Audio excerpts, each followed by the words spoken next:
This is Taramis, and in this video I'm going to talk about my short story, The Transformation of Gerick Bareskin, and how this relates to building out part of a larger fictional world. So after I developed the Duchy of Nimm from my earlier work with the story Small Benefits, I thought, it would be kind of interesting to learn more about this place, and how can I do that? I have two options. One is I could sit down and do just a lot of raw world building and logic my way through what kind of place the Duchy of Nimm is. And that's useful in some circumstances. But another thing that I could do, another approach that I chose to take, was I could use that as a backdrop for some short stories. And then through the story, I could begin to explore what the place is like and some aspects of it, get a feeling for it. And then I could do this iterative, logical world building growing out of the kernel of the short story, which I have discussed earlier. So with Gerick Bareskin, what I did was I looked at the Duchy of Nimm and I thought, okay, I know a madman is running the capital and they have their own problems going on, one of which is illustrated in Small Benefits. But what's going on outside of that area? Most of the country is forested. We have folks in a kind of Scandinavian/Viking-esque culture here. Lots of hinterland, lots of woodsmen, clans scattered through a wild, rough country. I wanted to know what that life was like out there.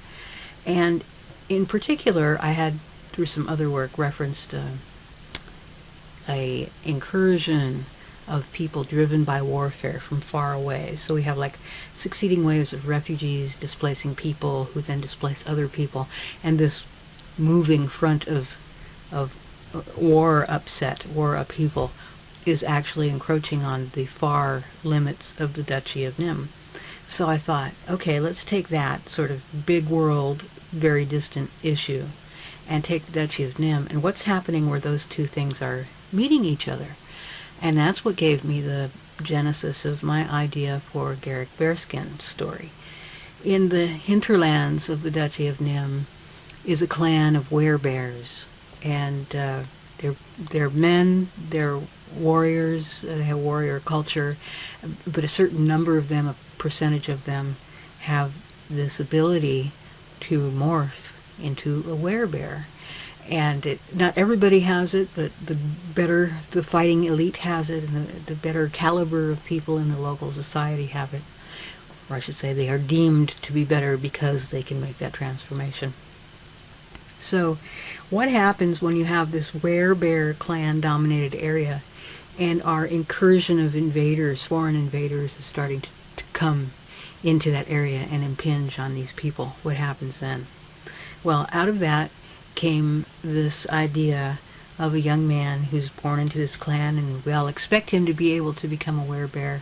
He's old enough, the change should be upon him, but alas for Gerick, he cannot make the transformation happen. And that is the dilemma of this young man at the start of this coming-of-age story. And the hostile factor here has to do with that war-driven incursion. So this story let me dip into the local area, get a feel for what the people were like. Out of it fell a lot of things that aren't visible on the page of the narrative. Those are more world-building details about what kind of culture they must be living in, and what sort of mores they have going on in ethics, and what class and status works like in this setting, and what is the cult around the werebear, and what is the demigod of werebears. His name is Fadnor. What impact does he actually have interactively with these people's daily lives? And all of these sort of things percolated out of the story and helped me understand much better what life is like in this part, at least, of the Duchy of Nimm, and in fact has become the seed for a role-playing game adventure project that I'm working on right now that is based on the story of the transformation of Gerick Bareskin. You can do the same with your stories in the same manner as I spoke about earlier with Small Benefits. You take a small story, you expand some of those details, and it starts to suggest to you logical pathways for the larger setting. Same thing happened with Gerick Bareskin, but it let me establish a lot more detail in the background world.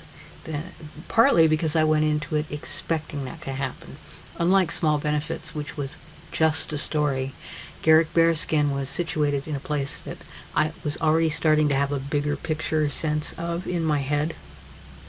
And I went into it going, okay, now I know I'm writing the tip of the world-building iceberg. What's the substrata? What does it suggest to me? So it was a very fruitful exercise, and I highly recommend it for your own world. This is Tara Miss signing off. I'll talk more soon.